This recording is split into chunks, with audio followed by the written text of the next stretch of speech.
রাধে রাধে, আমার ডেলি ব্লগে স্বাগত। গত 3-4 দিন ধরে আমি একটা ব্লগ পোস্ট করতে পারিনি, কারণ হচ্ছে আমি অনেক অনেক অনেক ব্যস্ত ছিলাম। এই কয়েকদিন আমার অনেক চাপের মধ্যে দিয়ে গেছে। অ্যাকচুয়ালি আমার বেস্ট ফ্রেন্ডের কোর্ট ম্যারেজ ছিল, আর তার জন্য সত্যি অনেক ব্যস্ততায় দিন কেটেছে। তারপরে এই চিরার উৎসব, স্নানযাত্রা, এই সমস্ত করতে করতে খুবই একদম ব্যস্ততম দিন কেটেছে। তো সকালবেলা আমি ঘুম থেকে উঠে চলে গেছি পড়াতে, পড়িয়ে বাড়ি এসে কোনো রকমে রেডি হয়ে আমি যাচ্ছি আমার বেস্ট ফ্রেন্ডের বাড়িতে। আর এই জন্যই এত তাড়াহুড়ো করছি, কারণ আমি অনেক অনেক অনেক লেট হয়ে গেছিলাম। কী যে করি, পুরো রেডি হয়ে রাস্তায় বেরিয়ে গিয়ে দেখি আমি নাকছাবি পরিনি, আবার বাড়িতে এসেছি, আবার নাকছাবি পরেছি, তারপরে গেছি। মেয়েদের সাজটাই তো সব, বলো, একটা নাকছাবি যদি না পরি কেমন বাজে লাগে।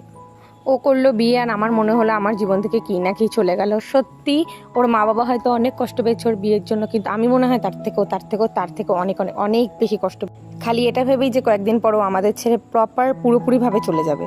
তো সবাই এখানে খুব মজা করে খাওয়া দাওয়া করছে, চাউমিন, মোগলাই। আর যেহেতু আমার একাদশীর পরের দিন ছিল, আমি তো পুরো ভেজই খাবো, তাই আমার জন্য আইসক্রিম নিয়ে চলে এসেছিল ওরা।